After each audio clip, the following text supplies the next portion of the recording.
धाकड़ खबर, बेखौफसुमा बेबाक अंदाज।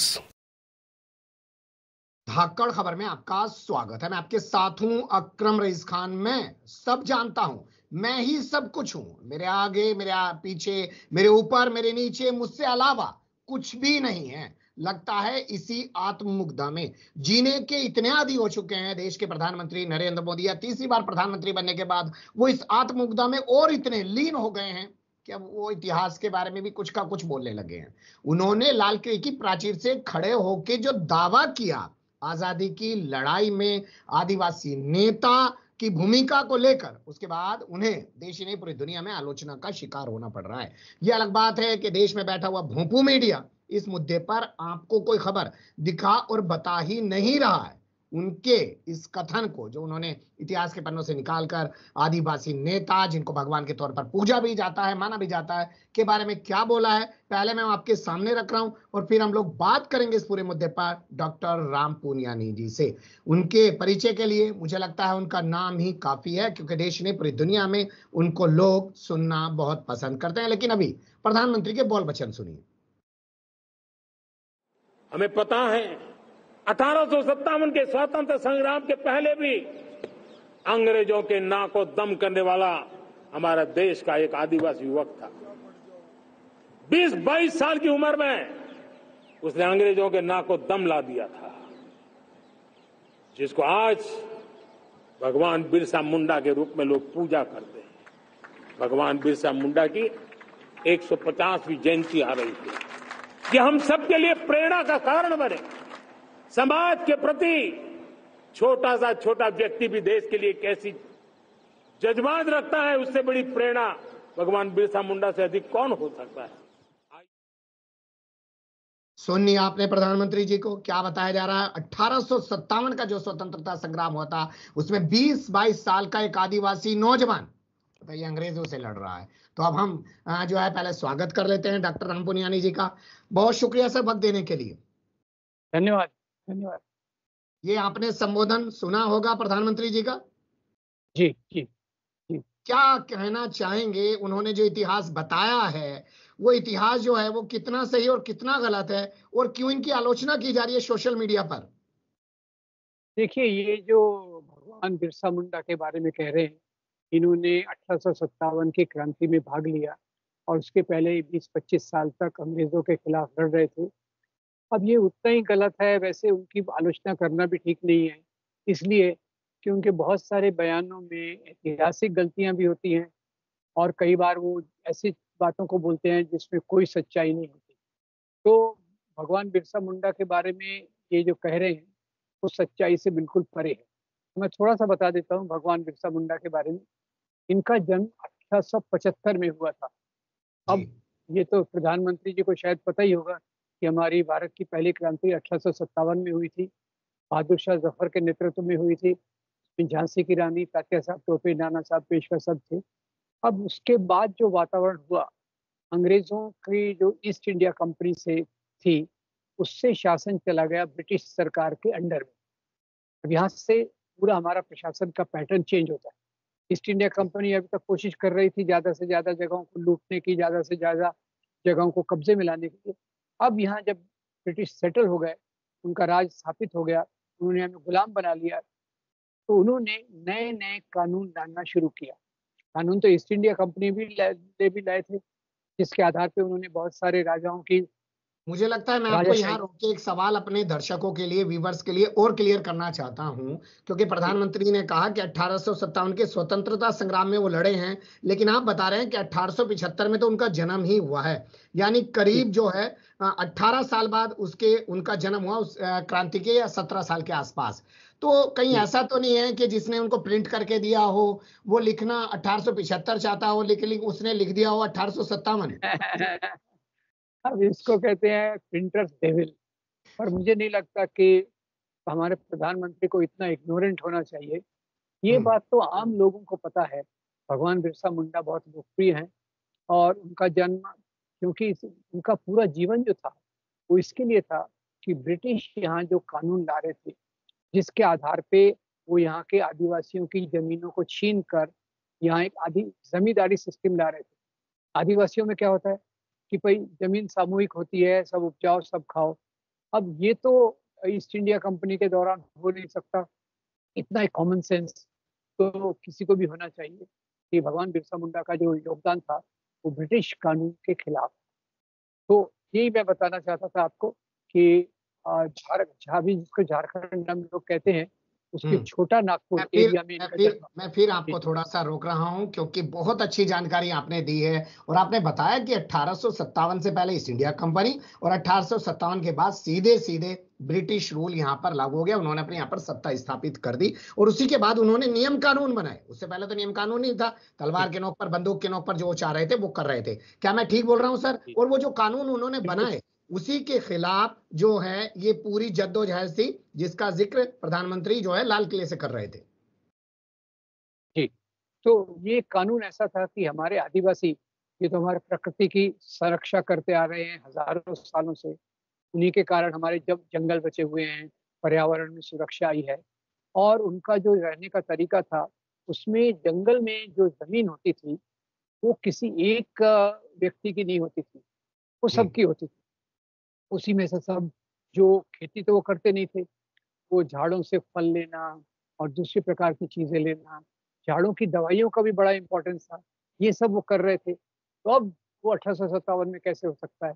ये तो एक कॉमन सेंस की बात है। तो हम्म उसके खिलाफ खैर, जैसे आपने कहा, वो तो नॉन बायोलॉजिकल हैं, वो तो ईश्वर का डायरेक्ट रूप है, तो उनके हम्म, ज्ञान को चुनौती देना तो थोड़ा एक सूरज को दिए दिखाने के समान हो सकता है, कई लोग जी कहेंगे। पर जी सच्चाई ये है हम्म, कि भगवान बिरसा मुंडा 1875 में, आज जिसको हम झारखंड कहते हैं, उसके छोटा नागपुर एरिया में उनका जन्म हुआ। जी और वो शुरू में, अब वो क्रिश्चियन मिशनरीज ने स्कूल खोले आदिवासी एरियाज में, और उसमें वो एजुकेशन प्राप्त करने के लिए वो क्रिश्चियन बने, क्योंकि उसके बगैर उनको एजुकेशन नहीं दे रहे थे, तो क्रिश्चियन बने। पर वहाँ उन्होंने उनको सबमिट करने के बदले ये सीखा कि मैं सबमिट क्यों करूं। थोड़ा जो उनको ज्ञान मिला, पढ़ाई मिली, तो उससे उन्होंने ये देखा कि उनके आदिवासी समाज का कितना शोषण अंग्रेज लोग और बिचौलिए, क्योंकि अंग्रेजों ने जब जमींदारी सिस्टम लागू किया, तो जमींदारी सिस्टम में जो आदिवासी पहले जमीन का मालिक था, और वो जमीन का गुलाम हो गया। जो पहले ठीक ठाक तरीके से रहता था, इतनी गरीबी उसमें नहीं थी, अब उसमें गरीबी आ गई। गरीबी क्यों आ गई? क्योंकि ये जितना तनख्वाह देंगे उसके ऊपर उसको जीना पड़ेगा, और जमींदार की तो मर्जी पे है, दे न दे, कब दे, कैसे दे। तो अपने आदिवासी समाज की दुर्दशा उनसे देखी नहीं जाती थी। और उन्होंने क्या किया, प्रकृति में थे, तो एक उन्होंने काम किया कि प्रकृति, वो लोगों को बीमारियां होती थी, तो बीमारियों को ठीक करने के लिए भी उन्होंने काफी सिद्धि प्राप्त कर ली। सिद्धि है ना, खुद होके उन्होंने ज्ञान प्राप्त किया, और समाज की काफी सेवा करते थे। उनकी जो रुचि थी वो समाज के मुद्दों पे बहुत बड़ी हुई। तो एक उनके इस काम के कारण समाज में उनको मानने वाले बहुत लोग हो गए। फिर उन्होंने ये कहा कि भाई ये जो धर्म हमारे ऊपर लाद रहे हैं, ये धर्म हम क्यों पालन करें, हम अपना धर्म बनाएंगे। तो उन्होंने अपना धर्म बनाया, उसका झंडा उन्होंने सफेद रखा। आदिवासियों का उन्होंने धर्म बनाया और उसको जी झंडा उन्होंने सफेद रखा। फिर बाद में उनको उस समय कई मिशनरी, ये ब्रिटिश के हस्तक थे, तो ब्रिटिश के हस्तक मिशनरी होने के कारण पहली बार उन्होंने सब आदिवासियों को जमा किया कि हम चल के ये मिशनरियों को घेराव करेंगे और अपने हकों की मांग करेंगे। वो पूरा नहीं हुआ। उसके बाद 1899 जी 1899 में एक बहुत बड़ा उठाव आदिवासियों की तरफ से हुआ। अब उठाव तो ऐसा हुआ कि ब्रिटिश को डायरेक्ट हस्तक्षेप करना पड़ा, और इसको कहते हैं उलगुलान। उलगुलान, ये हम्म, आदिवासियों की भाषा में ये एक बहुत बड़ा टर्मोइल, या बहुत बड़ा आप कहेंगे समाज में परिवर्तन लाने की कोशिश उलगुलान उन्होंने किया। इसमें हजारों आदिवासियों ने भाग लिया, पहाड़ पर चढ़े, अपना भाला ये लेकर चले। तो ब्रिटिश सरकार इससे चौकन्ना हो गई। उन्होंने अपनी फौज भेजी, और फौज भेजने के साथ ही साथ उन्होंने कई लोगों पर गोलियां चलाई। इधर से तीर, उसके सामने क्या चलेंगे, तो ये गोलियां चली, और गोलियों में कई आदिवासियों की मृत्यु भी हो गई।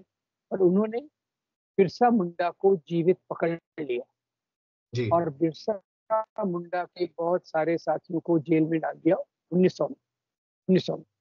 और बिरसा मुंडा तो वैसे भी एक वैसे तेज प्रकृति के व्यक्ति थे, और आप विश्वास करेंगे, केवल 25 साल के थे जब उनकी जी। मृत्यु हुई। मृत्यु भी कैसे हुई? अंग्रेजों ने जेल में डाला, जेल में उनको हैजा हो गया, कॉलरा हो गया। अब वो उनकी दवाई उतनी की नहीं गई और वहाँ उनकी मृत्यु हो गई। तो हम्म। देखिए, एक आश्चर्य की बात यह है कि एक 25 साल का नौजवान 25 साल की उम्र में जी। इतने लोगों का नेता बन जाता है, स्वाभाविक नेता बन जाता है। और उसकी जो व्यक्तित्व था, इतना ओजस्वी था कि लोग उसको मानते थे। और हम्म। दूसरा क्यों मानते थे? वो देख रहे थे, ये तो हमारी भलाई की बात कर रहा है, ये हम्म। अंग्रेज और हमारा जो शोषण किया जा रहा है उसके खिलाफ बात कर रहा है। तो हम्म। उनके मानने वालों की संख्या बहुत हो गई, और उनको जीते जी काफी आदर मिलने लग गया, और बाद में उसको भगवान की पदवी दी गई। आप देखेंगे, आजादी के आंदोलन के बहुत कम नेताओं को भगवान की उपाधि मिली होगी। हम्म। इसमें से एक बिरसा मुंडा है, और वो क्यों? हम्म। उनके हम्म। ओजस्वी व्यक्तित्व के कारण। जी। बिल्कुल सेल्फलेस, बिल्कुल, यानी जी। उनको कोई स्वार्थ नहीं था कि मुझे ये मिलेगा, मुझे वो मिलेगा। मेरा समाज तकलीफ में है, उसको मैं बाहर लाना चाहता हूँ। अंग्रेज जी। हमारा शोषण कर रहे हैं। और बीच बिल्कुल। में दीकू दीकू नाम के एक व्यक्ति थे। दीकू कौन थे? जो हम्म। अंग्रेजों के प्रतिनिधि के रूप में आकर वहां जमीन हड़प करते थे। जी। और दीकू और अंग्रेजों के खिलाफ इनका बहुत बड़ा संघर्ष हुआ। कुछ कुछ हम्म। मिशनरीज भी, क्रिश्चियन मिशनरी जो ज्यादा ब्रिटिश के हस्तक थे, उसके जी। खिलाफ भी इनको बहुत गुस्सा था। तो ये तीन ताकतों के खिलाफ उन्होंने अपने समाज को जागरूक किया। और ये हम्म। जागरूकता जागरूकता आगे जाकर अंग्रेजों को मजबूर होकर नए भूमि कानून लाना पड़ा। चलिए उस पे बात करेंगे, लेकिन अभी यहाँ बात करते हैं प्रधानमंत्री के बयान के आसपास ही। क्या सिर्फ प्रधानमंत्री ने ये सोच के ऐसे ही कुछ बोल दिया कि भैया झारखंड में चुनाव होने वाले हैं, वहां पे इसका कुछ राजनीतिक फायदा मिलेगा, या वाकई में उन्हें लगा कि वो कुछ देश को इतिहास पढ़ाना चाह रहे हैं? वैसे तो उनके बहुत सारे किस्से मशहूर हैं कि एयरफोर्स को बता देते हैं भैया बादल हो रहे हैं, अब हमला करो, रडार में पकड़ में नहीं आओगे। तो क्या सोचा होगा उन्होंने राजनीति के अलावा? मुझे तो लगता नहीं कुछ उनके जहन में चल रहा होगा। देखिए, ऐसे तो ये बीजेपी के लोग बिरसा मुंडा के बारे में कार्यक्रम करते रहते हैं। एक तरफ आदिवासियों का शोषण करते हैं, उनको राजनीतिक तौर से दबाते हैं, और दूसरी तरफ उनके प्रतीकों की पूजा करते हैं। ये आप चालाक खेल समझ जाइए। हम्म। और पिछले साल के 2 साल पहले भोपाल में बिरसा मुंडा के जन्मदिन पर बहुत बड़ा इन्होंने आयोजन भी किया था। तो उनकी जी। चाल क्या है कि आदिवासियों को राजनीतिक तौर पे सप्रेस करो, दबाओ, और उनके प्रतीकों की पूजा करो, ताकि हम्म। आदिवासी हमको माने। अभी ये 15 अगस्त की स्पीच में बिरसा मुंडा का उल्लेख जो है, वो पूरी तौर से, जैसे आप कह रहे हैं, वो हम्म। झारखंड में जो चुनाव आने वाले हैं उसके कारण है। क्योंकि ये देख रहे हैं कि बिरसा जी। मुंडा के नाम से ही हम आदिवासियों के बीच में लोकप्रिय हो सकते हैं, और उसी जी। के चलते उन्होंने ऐसा कहा होगा, ऐसा मुझे लगता कहते क्या सारी दुनिया जानती ही है, इसमें ये कहने की जरूरत थोड़ी है कि कहते हैं। आदिवासी को आदिवासी भी नहीं मानते ये लोग, उनको वनवासी बोलते हैं, चाहे अटल बिहारी वाजपेयी हो, चाहे आरएसएस के लोग हों, या भाजपा का पूरा तंत्र हो। है। जी, वो देखिए, आरएसएस की जो विचारधारा है, वो ये मान के चलती है कि यहाँ जो हमारे गरीब समाज के लोग थे, इन लोगों को मुसलमानों ने कन्वर्ट करना चाहा। हम्म। तो ये कन्वर्शन अपने स्वाभिमान के कारण, ये उनका वर्षन है, हम्म। स्वाभिमान के कारण ये जंगलों में भाग गए, तो इसलिए उनकी जाति नीचे गिर गई। अब ये देखिए उनका इंटरेस्टिंग जी। थ्योरी। तो इसलिए हमारे बिछड़े हुए भाई हैं, ये वनों में रहते हैं, इसलिए हम उनको वनवासी कहते हैं। और वनवासी के साथ कहते कहते भी उनको, भाई ये जंगली हैं, कल्चर नहीं है, सभ्यता नहीं है, ये सब चीजें वो लगाते हैं। बिल्कुल सही कहा आपने कि उनको आदिवासी कहते भी नहीं है, वनवासी कहते हैं। क्या आपको नहीं लगता भारत जोड़ो यात्रा के दौरान जिस तरीके से राहुल गांधी ने बार बार इस मुद्दे को उठाया, तो अब ये लोग वनवासी ना बोलकर आदिवासी बोलने लगे हैं, और इसी वजह से इन्होंने एक आदिवासी महिला को राष्ट्रपति भी बनाया? बिल्कुल सही, आपका आपका जो अवलोकन है बिल्कुल सही है। क्योंकि देखिए, अभी आरएसएस एक तौर से समाज में बैठ गया है। बैठ गया मतलब उसकी आधारशिला बहुत मजबूत हो गई है, तो इसलिए उसके बारे में अभी उनको चिंता नहीं है।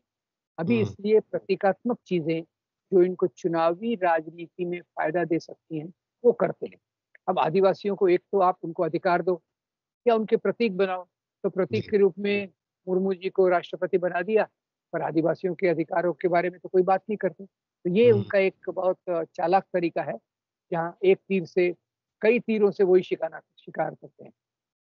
कुछ ऐसी खबरें सामने आती हैं सर कि ये लोग वहां पे जाते हैं आरएसएस के, और वो चाहते हैं कि हिंदू रीति रिवाज के मुताबिक जो है आदिवासियों की शादियां करवाएं। उसके लेकर आदिवासी जो है विरोध में खड़े होते रहते हैं। क्या ये उनको उनके उस धर्म पे नहीं रहने देना चाहते जिसे बिरसा मुंडा जी ने बनाया था? देखिए, ये तो आदिवासियों की जो ट्रेडिशन है, वो प्रकृति को मानती है और अपने पूर्वजों की आत्मा को मानती है। जी। और यहाँ जो हिंदूकरण है, ये आदिवासियों के बीच में जाके हिंदूकरण कर रहे हैं। एक बार मैं भी उस कमेटी का भाग था। हम लोग डांग डांग जो गुजरात में है, वहाँ जाके हमने जांच की, तो वहाँ वनवासी कल्याण आश्रम के मुख्य लोग उनको हिंदूकरण बताते हैं और बोलते हैं कि भाई आप तो अपने भगवान को भूल गए। हम बताते हैं ये शबरी आपकी देवी है, हनुमान जी आपके आरिष्ट हैं, भगवान राम आपके हैं। ऐसा कि भाई बीच में अंग्रेज आए, उन्होंने आपको सब भुला दिया, तो हम वो काम वापस ला रहे हैं जिससे आप अपनी सभ्यता से परिचित हों। अपनी परिचय यानी ब्राह्मणवादी पर जो सभ्यता को उस पर लादने की कोशिश है, जिसको हमारे एक दोस्त ने नाम किया था हिंदूकरण ऑफ आदिवासी। ये इनका इस क्षेत्र में उनका वो काम है, हिंदूकरण ऑफ आदिवासी। बहुत सही आपने कहा है, और यही लाइन बेहतर होगी। और जो बातें की जाती है ना, वो सिर्फ राजनीति के तौर पर की जाती हैं कि सफाई कर्मचारी के पैर धो दिए, तो क्या उससे सफाई कर्मचारी कैसे बच गए? सीवर के अंदर उनकी जिस तरीके से मौत हो रही है, उनके हालात सुधर गए? क्या उनका पे स्केल बढ़ गया? क्या जो कॉन्ट्रैक्ट पर उनसे काम करवाया जा रहा है उनको परमानेंट कर दिया गया? नहीं, सिर्फ जैसा सर ने कहा कि प्रतीकात्मक तौर पर कुछ बातें करके, जुमले उछाल के, प्रोग्राम आयोजित करके सत्ता हथियाने के लिए उनका सिर्फ वोट पाने की कोशिश है, जो फिर से एक बार लाल किले से की गई, और इस बार इतिहास भी उलट पुलट दिया गया है। बहुत शुक्रिया, आपने बहुत बारीकी से नजर डाली, तमाम चीजों पर रोशनी डाली। फिर आपके साथ किसी और मुद्दे पर जुड़ने की कोशिश करेंगे। धन्यवाद।